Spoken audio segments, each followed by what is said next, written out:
It's the morning of the Super Bowl, so we're doing the responsible thing and starting with coffee and psychological damage. This past week gave us a perfect little case study in how chaos becomes a communication strategy. A truth social video gets posted with some conspiracy framing and racist imagery, and then a response that rolls out in stages. First, it's what's the problem? You're overreacting. And then, my favorite, an anonymous staffer did it. The conversation slides from why is the president's account putting that into the world to, well, who actually clicked the button? The plausibility of the cover up story becomes the story. And layered underneath is something even more basic. If you can't tolerate 60 seconds of attention before you amplify something, that's not a cute quirk in this job, it's a liability. So today we're looking at ambiguity, scapegoats, and ego management as governance. How it rewards the base, protects the brand, and drags everyone else into arguing about the wrong question. Welcome back to Shrink the Nation. Let's go. This is Shrink the Nation, a podcast for thoughtful, informed adults, preferably holding a drink and definitely holding a thought. The views expressed here are ours alone. They do not represent our employers, institutions, licensing boards, government agencies, bourbon distilleries, or most emphatically, our families. They've been very clear about that. This show is for education and entertainment only. Nothing you hear is medical, psychiatric, legal, or professional advice. We're clinicians, not your clinicians. If something we say stirs you up, that's not a crisis, that's a journal entry, or an email sent politely. We're here to challenge ideas, not diagnose strangers on the internet. And if you are in real distress, please reach out to a professional who can actually help you.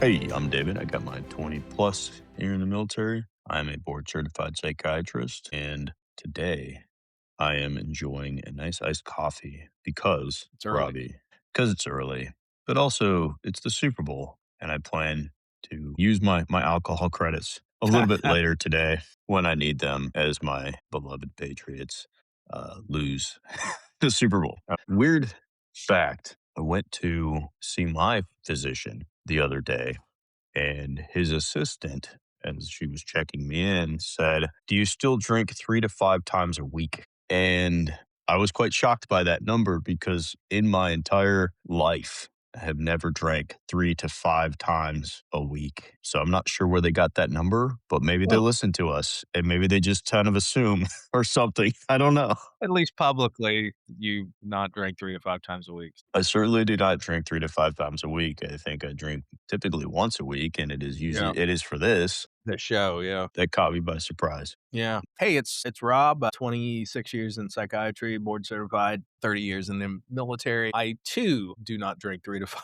times a week. It's pretty much limited to this show. And excited to be here with David this morning. It is too early to be drinking though, so I'm drinking coffee. Let's do this. Okay. Well, since it is the weekend, and that means we were exposed to a full week of just interesting things, we should start with a video that was posted to, I think it was a Truth Social account. Yes. Okay, the Truth Social video, at the end of which there's some depictions of the Obamas, Barack and Michelle, as apes, and the chaos that ensued from that. Yeah, striking actually. In fact, the first notification that I received related to that, I thought it was a joke. I thought it was a made up. I thought nobody would be this blatant. Nobody would post something like this. Turns out it was real. I actually, in all honesty, though, I've not seen the video. I've not searched it out. I've read descriptions of it. And, ultimately, the initial defense that came out of the White House, I did find very on brand. Initially, it was very much aggressive and no apologies. I do feel deeply for the White House press secretary that she's got to run around cleaning up these kinds of messes, being the face for these kinds of things. And then ultimately, where they came to was some unnamed anonymous staffer did this, which is so thin. There was a video posted late at night on the Truth Social account. The next morning, when it was pointed out that there were some pretty shocking racist images in that video, difficult to call it anything but that. But then that was pointed out to the press secretary. The response was, yeah, so what? It wasn't racist. It was just a meme video depicting the Lion King, which I guess if you do it in the theme of the Lion King, it makes it less racist or something.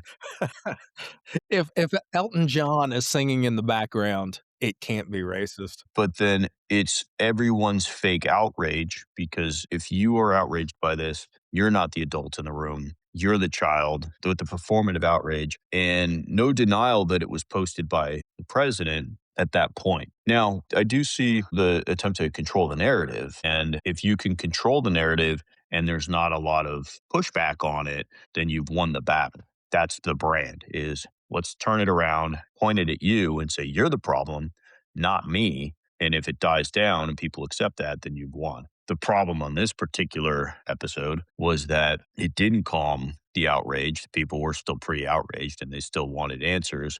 At which point, several hours later, the White House then remembered that, well, it wasn't him that posted this thing. It was an anonymous staffer who Yeah. will, I mean, not, doesn't sound like that person was going to be fired, reprimanded, had a finger shaken at them vigorously with a look on somebody's face, but it was an anonymous staffer who did this, and then they took it down.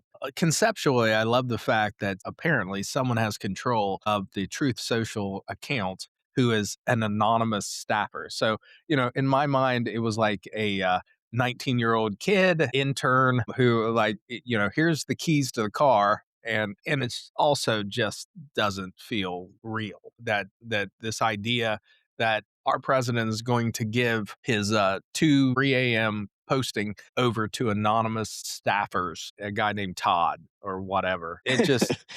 Yeah. It certainly does not feel real. And it's kind of like, if the defense is, I didn't watch the racist video I post, that's not really a defense. It's a review of your conscience, is what it is.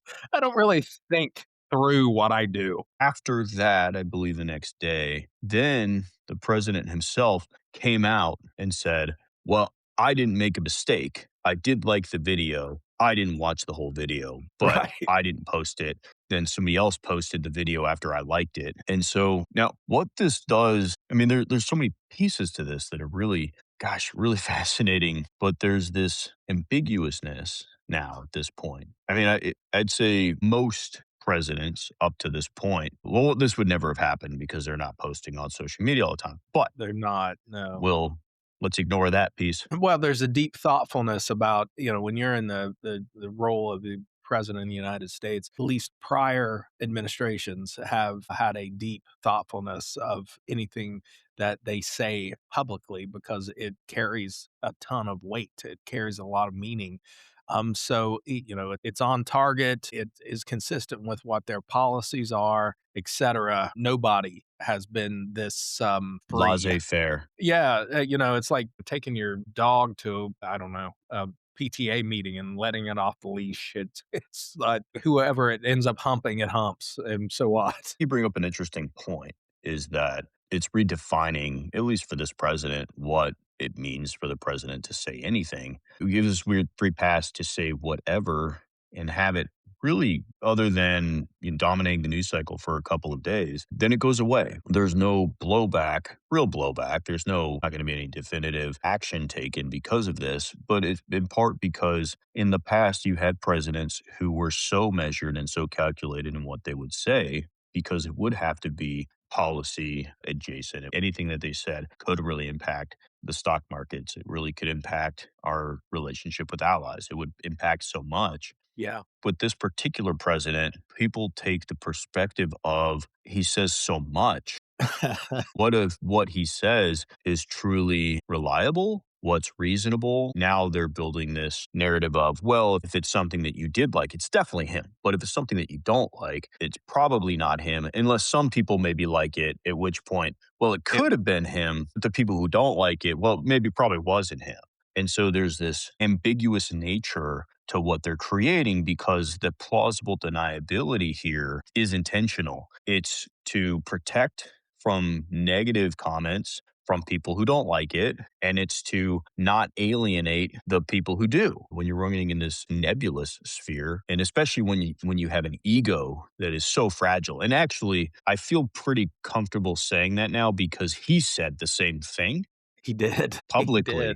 Yes. I think we're safe to say that he has a very fragile ego. And in order to have everybody like you need for 2 things or 3 things or 9 things to be true all at once, even though they are in conflict with one another. And this administration is attempting to master it. Now, there are holes in it if you are even capable of higher level thought and looking at this. But if you just want to be appeased, then he's doing a pretty damn good job of just appeasing one little piece of your perspective. Well, and I've said this, I guess, in the past, but in the run up and in the process of achieving power, he was remarkably good in pretending that he could be a leader, that he was a leader. He can affect the qualities that a leader has, but he's really remarkably bad at being in the role and being in that position. Leadership isn't a group chat. Leadership isn't social media engagement. Leadership, the job is actually pretty fucking boring when it comes down to it. It's about reducing the temperature, creating constancy. That's what we expect of our leaders. And this was not that. And this idea now that, he can throw anything against the wall on Truth Social. And I also do not believe for a second that there's anyone else that has control of his Truth Social account. Not for a second. I don't think there's any unnamed staffers that actually have, but you're absolutely right. They've now set up a structure in A which, scapegoat. yeah, exactly. And it's an unnamed staffers.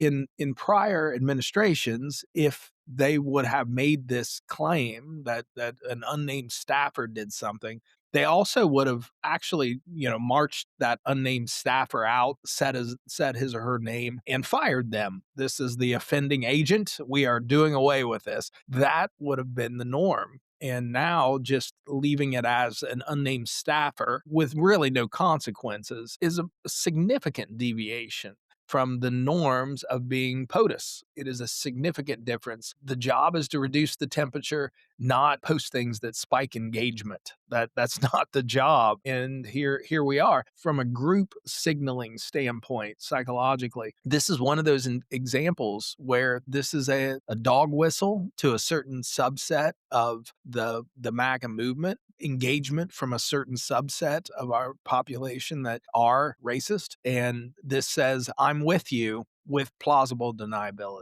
There's a few holes, I suppose, in the staffer piece. Like a Freedom of Information Act request would probably be, well, who is posting to Donald Trump's True Social accounts? Who is that and when? Like, who are the people, and is that something that can be done?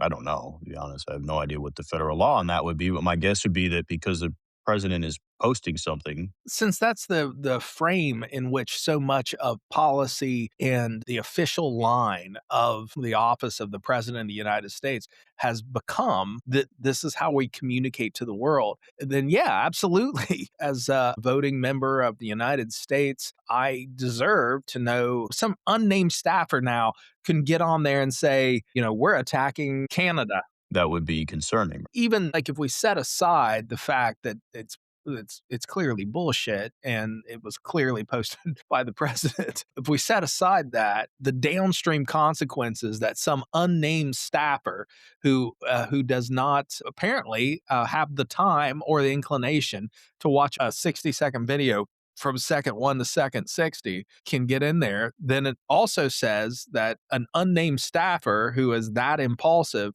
has access to the media with which this president communicates to the world. And it doesn't make sense. What's interesting to me on this is that the conversation, and this is likely intentional, but I would assume, I don't know, but it seems intentional that the conversation goes from why is the president posting racist things to more of, well, who posted the racist thing? This gets back to what I keep saying. There's this superpower that is present to distract from probably the more egregious thing by presenting something a little bit crazier at the back end of the sentence. So rather than us wondering the motive behind posting something so racist, we're now talking about, well, who posted it? Then we also have these other offshoots of what kind of administration allows an anonymous staffer to post something so impulsively. That's a great question, but not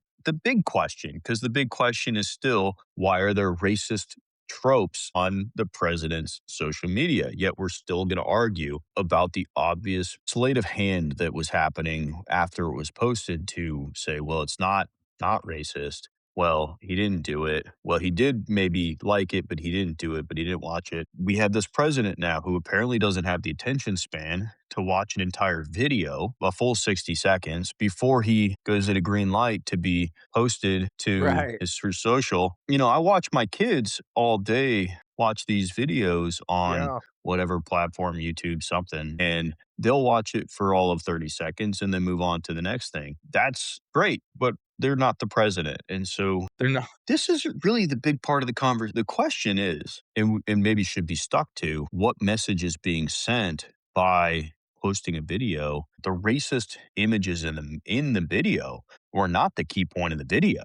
In fact, the rest of the video was a conspiracy theory video about how the election was stolen in 2020. Yes. Maybe that's what we should focus on, is why in 2026 is the current sitting president so stuck on an election that took place 6 years ago, at which point he sent a mob to attack the Capitol building, somehow escaped any kind of prosecution for that when a mob was planning to murder his vice president, who narrowly escaped. And then 4 years later, he was reelected. But he's still worried about. Maybe we should be talking about that. Why is he so stuck on this? Before I move on to that, what this whole thing reminds me of is when, several years ago when my kids were smaller, my nephews who are younger than my oldest son, when they did something wrong, they're at their house. We're not there at that moment, but when they did something wrong and they were called out on it,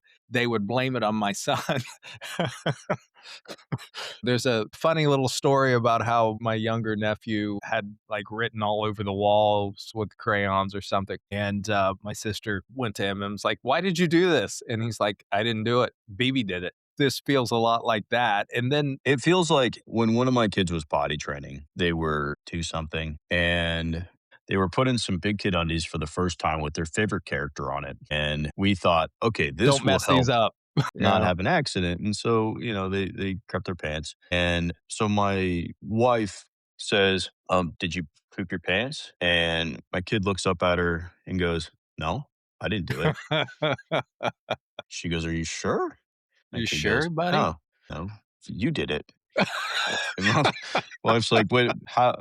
Well, and the logic was pretty sound. The logic was, well, I love this character. You don't like this character, so why would I poop on this character? Right, You right, did it. right. I'm You attempted did to it. convince my wife that maybe she had pooped the pants instead. That's what it reminds me of. Well, it's child logic. Yeah, It is. but it works. It always does, and it changes the focus. I mean, Like, maybe my wife did poop my kid's pants. You don't know. I mean, she maybe, didn't like that. She didn't like the character. It was maybe. just, my kiddo did, Well, but I wouldn't put it past your spouse, your beloved spouse. Maybe she did that just to cause trouble. I think yeah. maybe. Well, and that's, I guess that was my point. It was that what ended up happening from a very childlike stance when my nephews would do this, it changed the conversation. The conversation shifted, and it was no longer about the act. It was about The that audacity of the lie, it was the audacity of the lie. Yeah, yeah. plausibility of the story becomes the story. Yes. It's wonderful distraction. Yep. We forget that he posted a racist video, and now we're focused on some unnamed staffer. And we have to ignore the fact that if he posted the racist video and he came back and said, well, I liked it, but I didn't watch the whole thing, that's a dog whistle in and of itself. It's not saying I didn't like the racist part. Well, I just didn't see the racist part. I'm not going to condemn something I didn't see. But we're ignoring, I think, maybe one of the more concerning things too, the complete disinhibition. Yeah, the inability to finish a video. And, as I would imagine, there's probably not a lot of PR people out there. I'm not one, I don't know, but I would assume that they would probably say, hey, don't post anything to your social media that you don't know is on it. Do not start posting shit unless you know the entirety of it.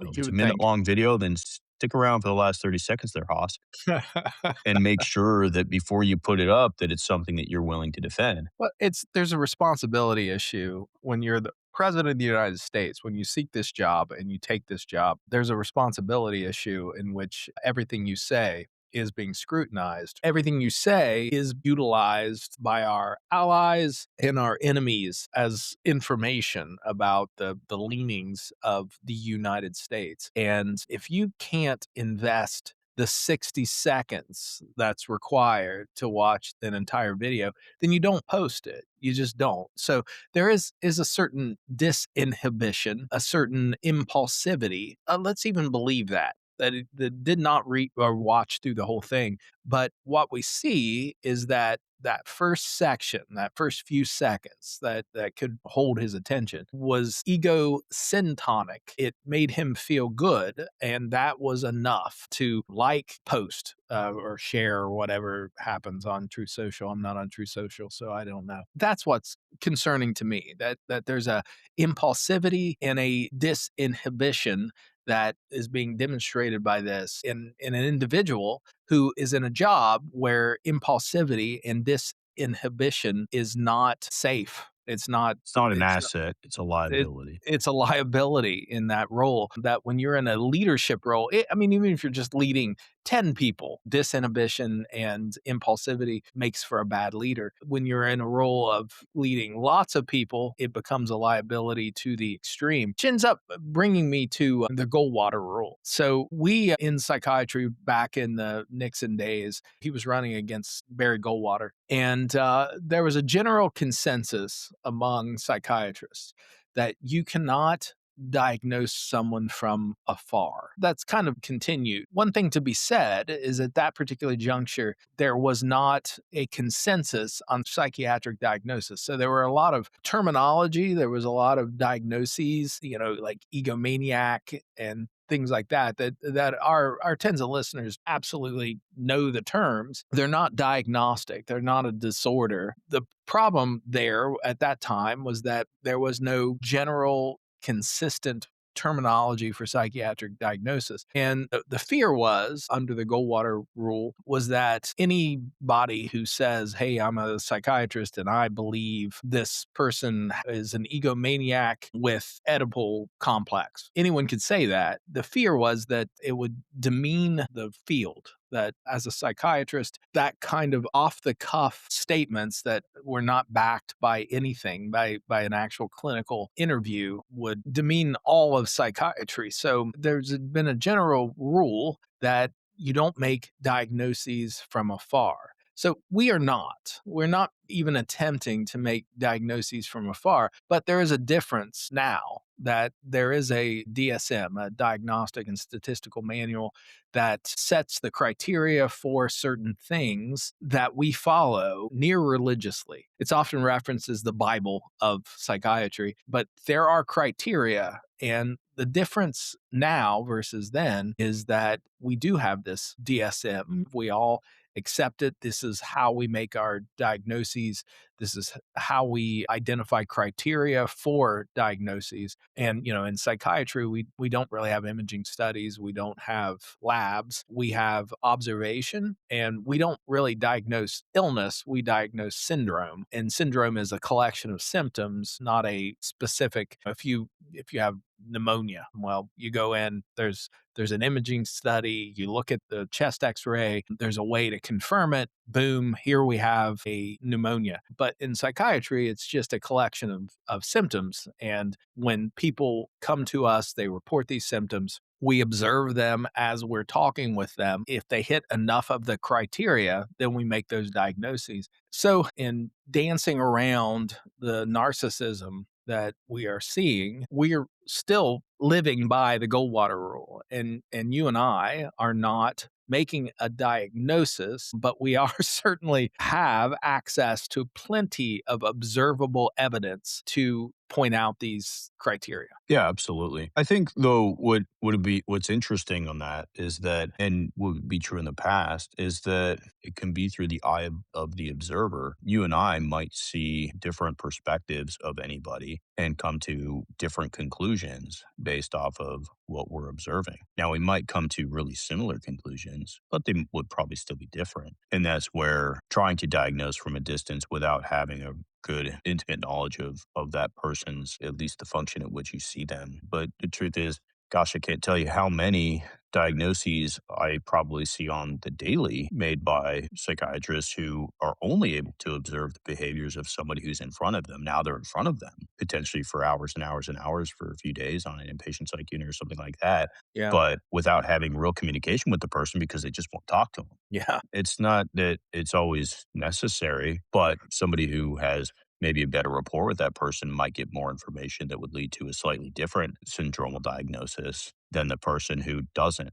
Yeah, where I work, that's actually more the norm than the exception, that many of the folks that come to us are so ill that they will not engage on any level, so it's left to observation, and, when you have someone on an inpatient psychiatric unit, you can observe their behaviors, like paranoia. Paranoia is something that is more observable than just, "Hey, are you feeling paranoid?" That doesn't yield it doesn't yield much in the way of a result. I find the more symptoms that somebody is willing to offer up to you generally changes the diagnosis to something else. If they're coming to you and saying, I am psychotic and I am paranoid, then you probably Yeah, are neither of those. yeah, And the truth is, I think when somebody has such a public persona, they have that. They have a public persona. And so it is difficult. It'd be difficult based purely off of those things. Now, the president's case, he often lets everybody in with the late night Truth Social posts, like the absolutely. 140 posts over like 4 hours.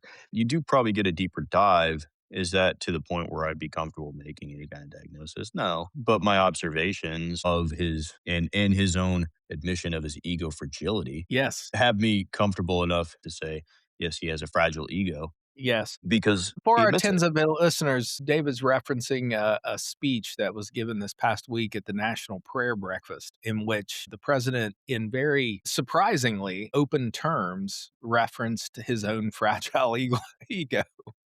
Which is not something that you would have expected, but basically the crux of it was that our president admitted out loud at the national prayer breakfast why this topic came up. I don't know, other than that it's often feels like a stream of consciousness when these speeches are given, but actually said, "My ego cannot tolerate the idea that I lost 2020." In those exact terms, by the way.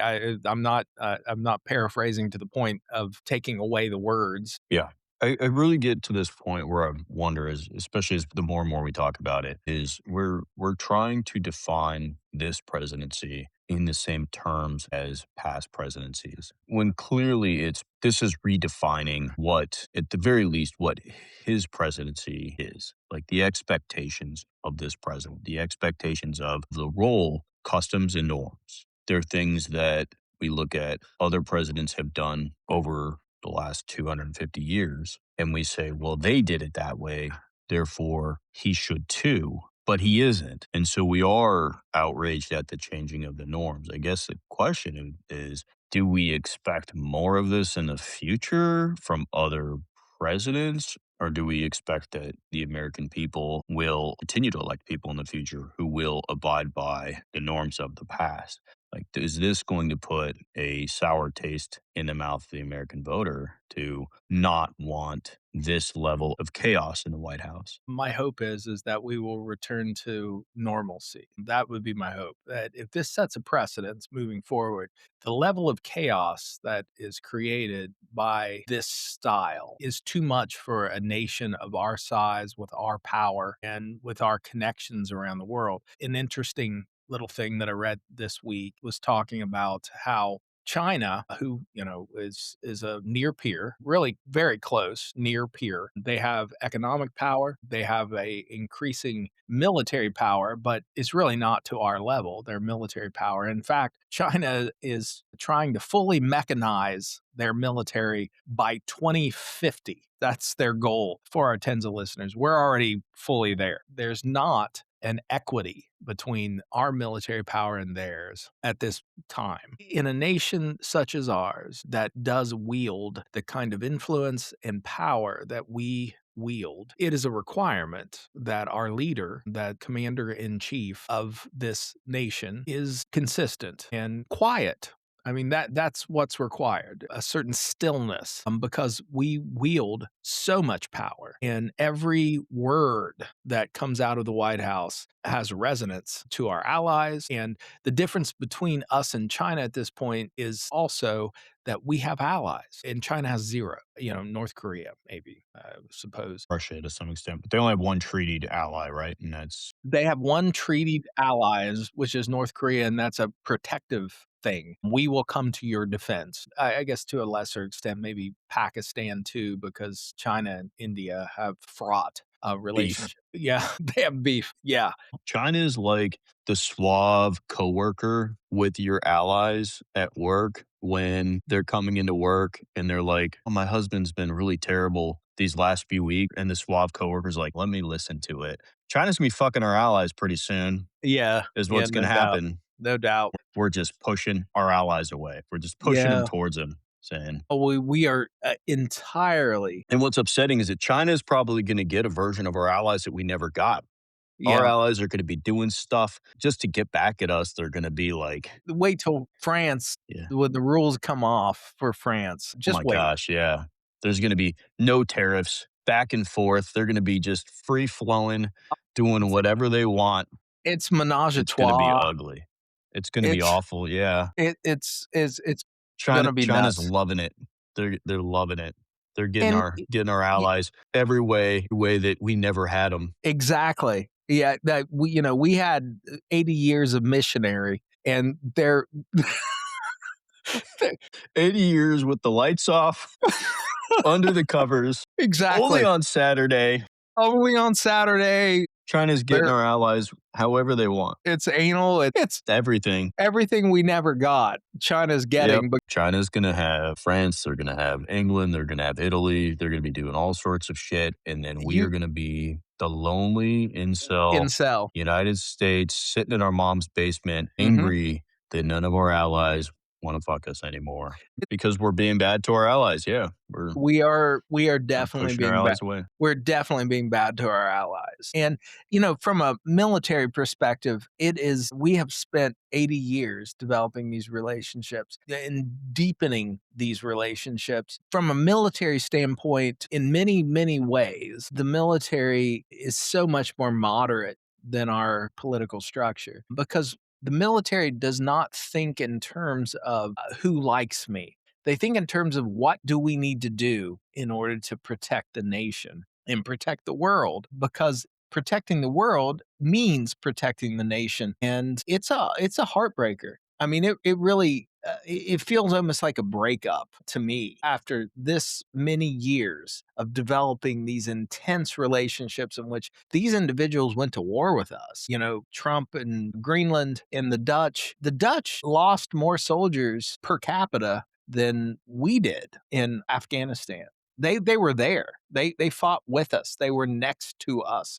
They died. It feels like dishonor, and I'm telling you, to those of us who've spent a lifetime in the military, dishonor. There's nothing worse. I'd rather die than be dishonorable, and this feels like dishonor. That's the thing that I guess I have such a hard time articulating as to what is so morally offensive to me about this, and it's the dishonor that the policies that we currently are pursuing. It forces our military to be dishonorable. And here's the problem: once you drop a couple of drops of dishonor into an honorable system, it taints the entire system. And the military has always existed. I shouldn't say always, but certainly in the last 80 years, it has existed. It's an honor system. It's a system built on honor. And when dishonor enters the system, I don't think we're going to be happy with the result. I don't think we're going to feel good about it. There's a lot of power that lives in the United States military, and we need it to be honorable. And when we give it that crack, to be dishonorable, it's dangerous. Yeah.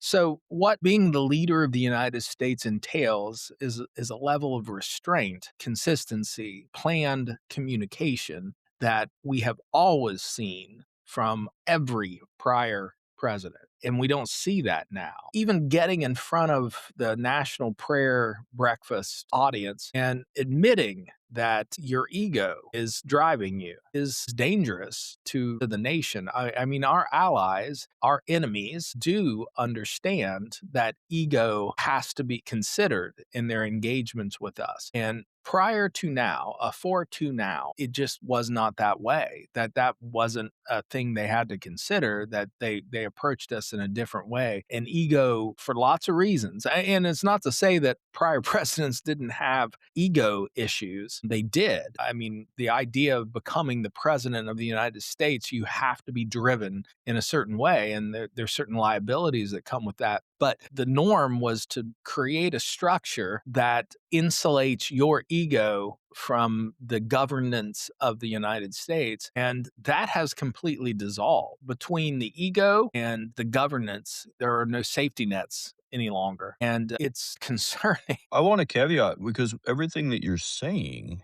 is true if, and I got to throw the if in there, if the United States is going to be the center of the geopolitical economical world, then everything you're saying is absolutely true. And for the last 80 years, that has been true. And that was true by design, that Yes. the United States would be consistent. It would be a benevolent, controlling peace that kept the world stable. So everything you're saying is true if you're trying to live in that particular worldview. But what we're seeing now and what we've seen over the last year and 2 weeks, 3 weeks, is that this particular administration does not believe in that worldview. Yes. And everything that you're saying is not necessary if you are not trying to maintain that worldview. The Project 2025, their perspective was to break those norms. It was to change that piece because their perspective was that the last 80 plus years of these United States and our function in the world, in this particular president believed that we were the suckers of Europe, that we were being taken advantage of. Now, I think if you sit on either side, I guess you can make your arguments. What they saw as us doling out money to maintain that stability, they felt like that was an abuse from Europe. We were suckers. We were just handing them stuff. So, in this world that we live in today, where Europe and our allies are seeing that we are no longer stable and that it does take but one person to consolidate enough power to be able to change those rules completely, it's redefining what the world sees in this role. Yes. And to take a 10,000-foot view of it is that there is consistency. It's consistently inconsistent. So what we see over and over and over again, and what we saw in the first presidency was the same thing.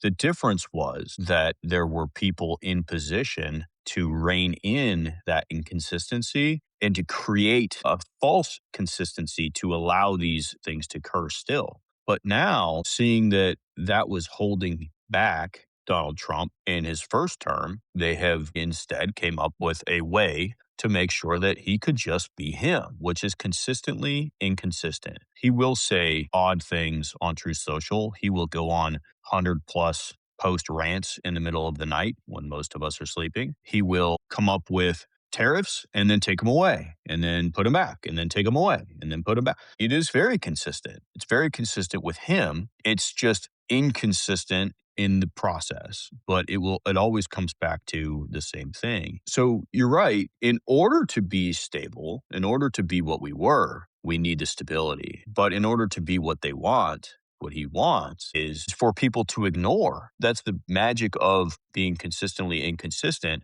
is that people stop listening to the pieces that they don't like and they only listen to the pieces that they do. What they can do from a cognitive dissonance perspective is hold on to the pieces that they like and then say, it's all right. He always says stuff like that Yes. when it's stuff you don't like. And what that does is it creates a leader for multiple groups who don't share the most common moral, ethical standards, but it allows each one of them to feel like it is a leader for them. Yes. From a international perspective, it's terrifying. But from a national perspective, it's consolidating. Yeah. So, to our tens of listeners, I think that there's a point that, David's making a good point. So don't tell him, don't send us in emails saying David was smart there. That would really destroy my relationship with David. There is a significant body, a populace that feels like we were taken advantage of in the last 80 years. Now, the reality is, we are the most powerful nation in the world. We are the most successful nation in the world. We're the most economically stable nation in the world because we were free with our support to the world. It created an environment that was good for business. It allowed us to achieve a certain stability. There's a book, surprise, there's a book, because there's a book about everything. There's a book called, I believe it's called The Quiet Peace, that talks about the period prior to the 1940s, the post World War II world order. And, at that time, every nation was basically struggling in its own interests. Struggling in your own interests ends up resulting in lots and lots of conflict. And it was not a good time. There was not a period of time that didn't go by in which there was major engagement of the great powers of the world fighting one another. And then post World War II, we consolidated. And in that consolidation, there was a complete prohibition on the great powers of the world fighting one another. That no longer was an option in order to stay in that world order. And what we're seeing right now is this disintegration of that world order back to what it was. And this idea that we're going to save money, that, America first, which, in the last 80 years, a reasonable individual can look at it and say it was always America first, because every dime we spent came back to us times 10. But this America first, we're going to invest in our country, as if prior to we weren't investing in our country. But that America first perspective is similar, I suppose, to, psychologically, it's similar to an individual who makes all their decisions based on what their immediate needs are, wants are. And find me a happy person that is self-interested. Find me a single happy person that's self-interested. Other than David, find me one single self-interested person who's actually happy, because it turns out happiness often comes from our relationships, our engagement in the world, our engagement with the people around us, spending our emotional capital to develop relationships and to deepen them. There is a great deal of cost to that, but it comes back. And what this America First policy is self-interested. It's self-interested to the point that it puts our allies at risk. They don't trust us any longer. They can't rely on us. We had a good thing going. I mean, we had a great family from a Bowen Family Systems. We had a great family. And now that family's disintegrating. It's everyone for themselves. You can't trust us. And we have stated out loud that you can't trust us. We're not responsible for you. On one level, there's a false sense of healthiness to that. We're not going to take responsibility for others. And again, if I'm in psychotherapy with someone who's overly responsible for those around them, I'm going to talk to them about that. You can't be the emotional regulator for everyone. That costs you something.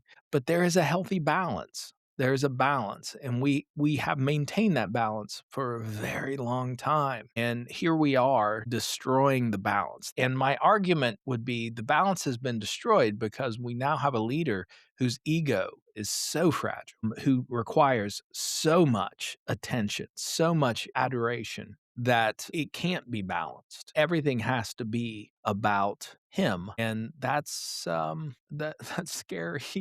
It's fucking scary. Yes, it is fucking scary. But the motivation, so this is, I think, where it maybe gets, there's a piece that needs to be spoken about. The motivation behind the change is, I think, originates from the desire to change the last 80 years to be something closer to what it was before that, where there is a more nationalist self interest being attended to. But there's a flaw in that thinking, and not from I disagree with national, whatever.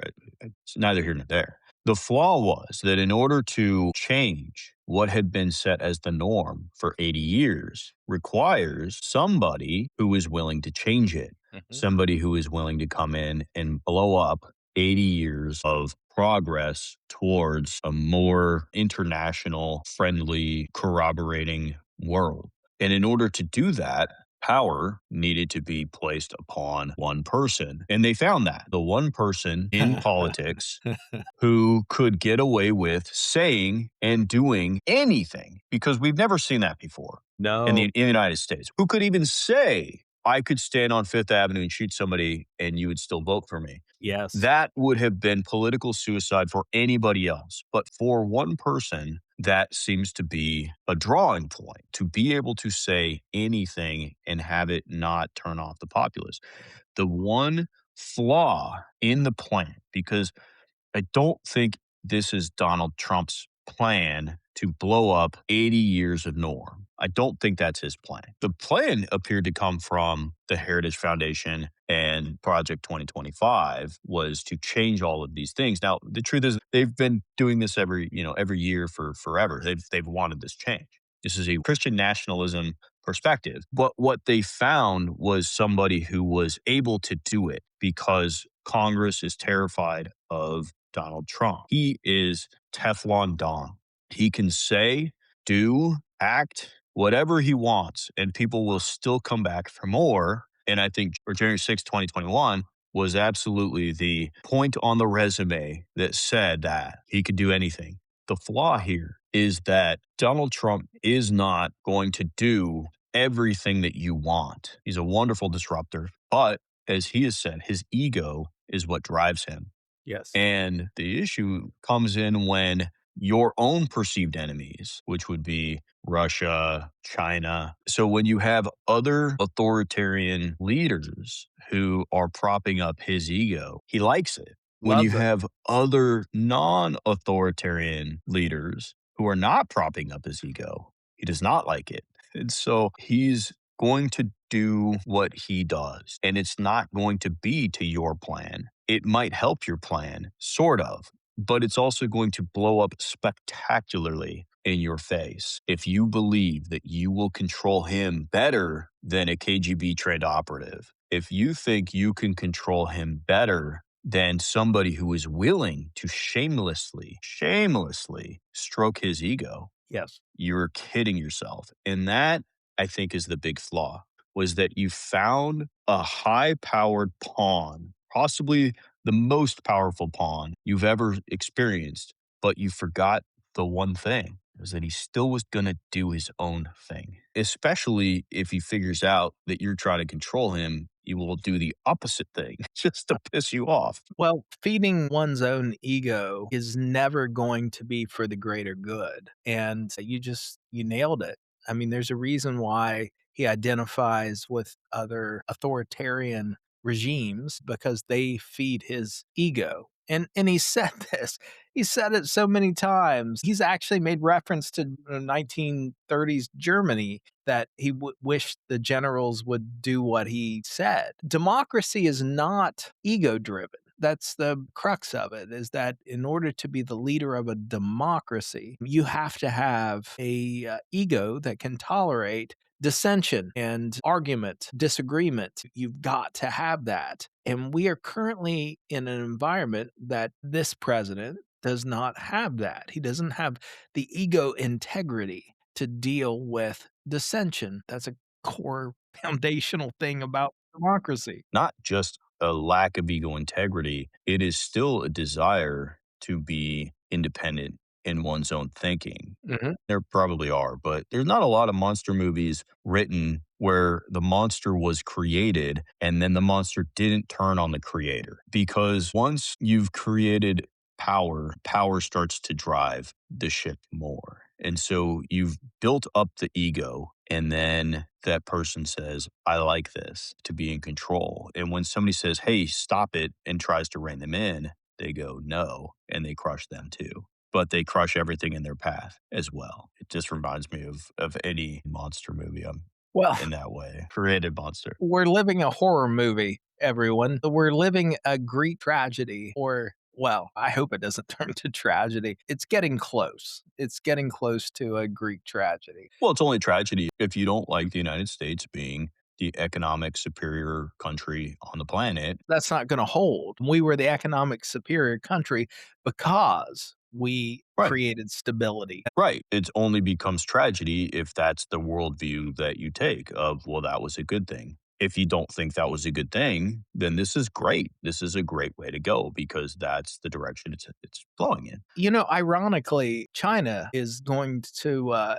least on the trajectory we're currently on, they're going to supplant us largely because whether you agree with the Chinese political perspective and their approach, they are consistent, they are stable. And we are at this moment and for the next 2.5, 3 years, I guess, years, we're unpredictable. And the necessary thing for business is predictability. Predictability is required. And at least China's predictable. You may not agree with them, but they're predictable as fuck.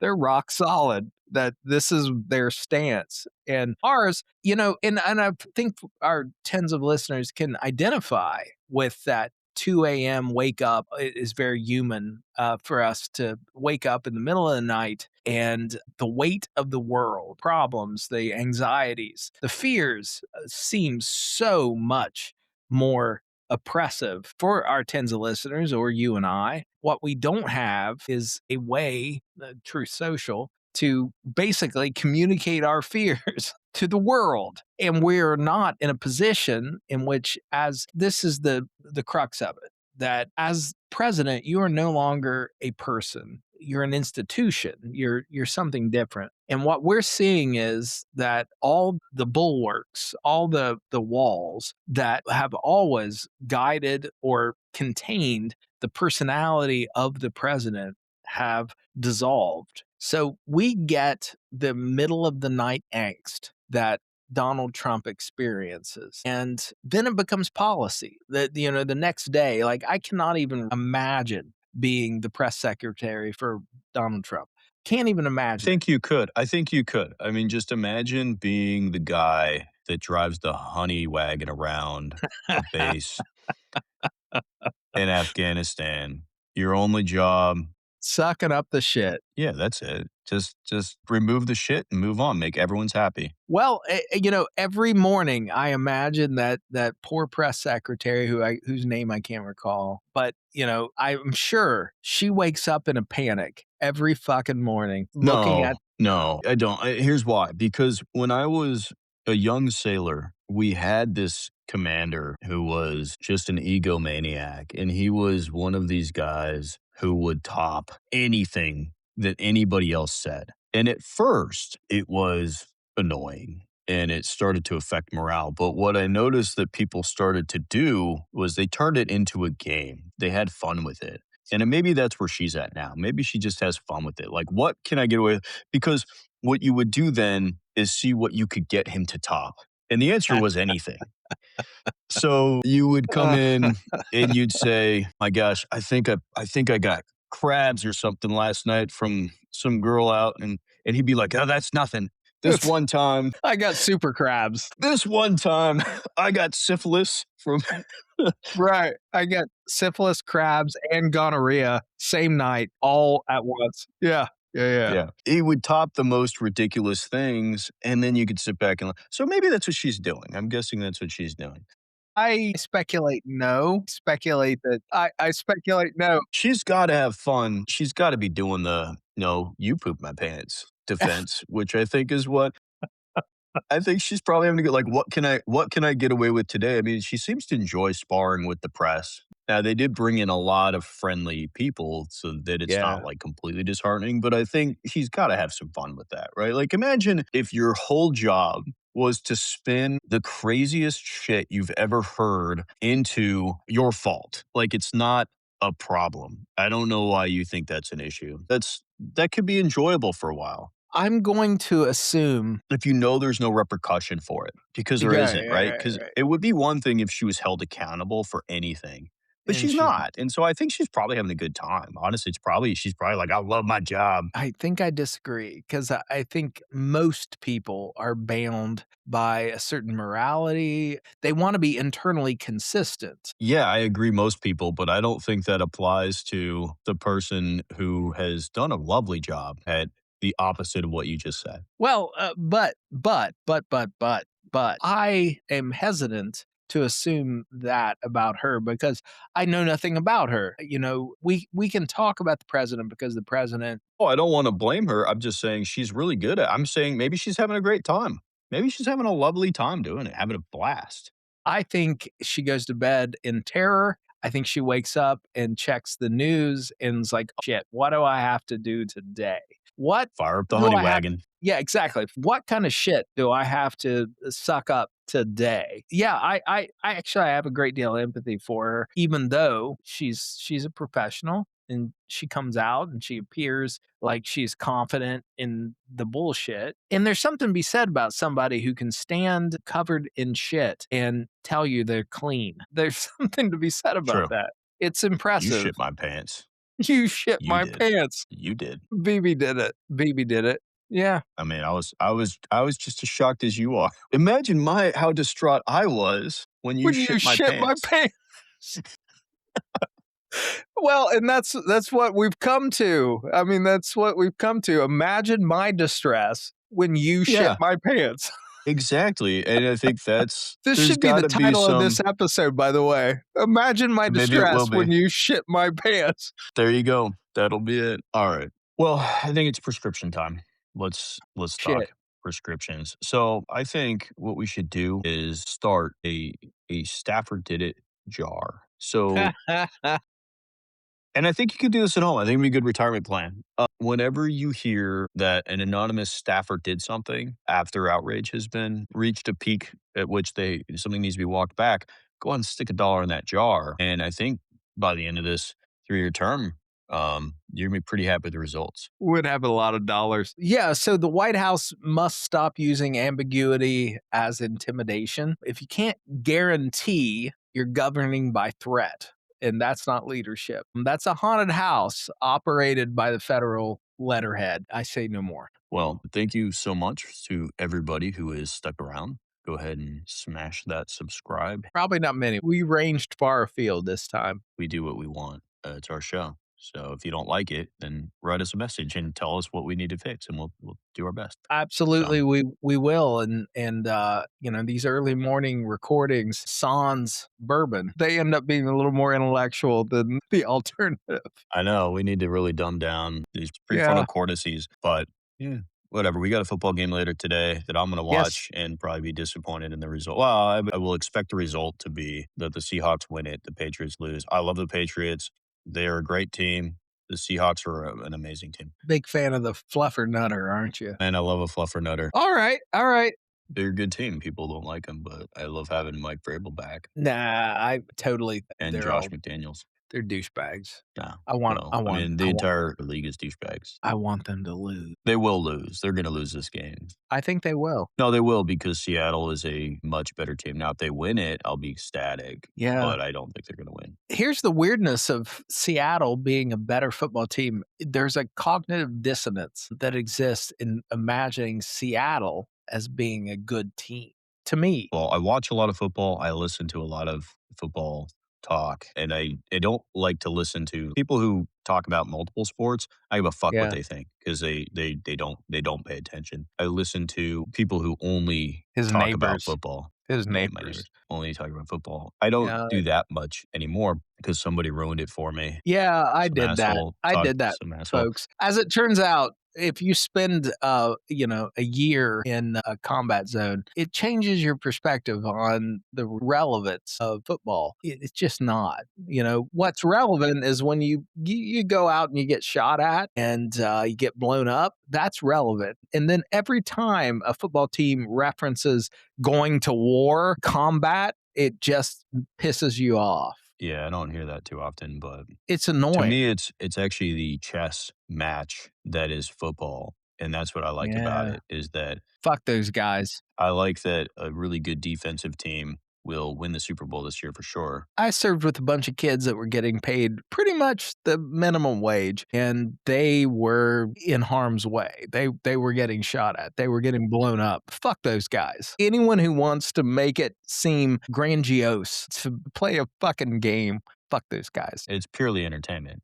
It's 100%. NFL is a way to get truck, beer, and Viagra commercials in front of your eyes. No doubt. The Viagra commercials are killing me lately, by the way. The game is irrelevant to the vast majority of people. I like the chess match. That's where I'm at. And the truth is, if the Patriots win or lose, I give a shit. All Like right. I'm happy. I would love that they win, but they probably won't because the Seahawks are just that good. Yep, put your But if they nonsense win, in I a would love it. fucking dress, slap some makeup on your stuff.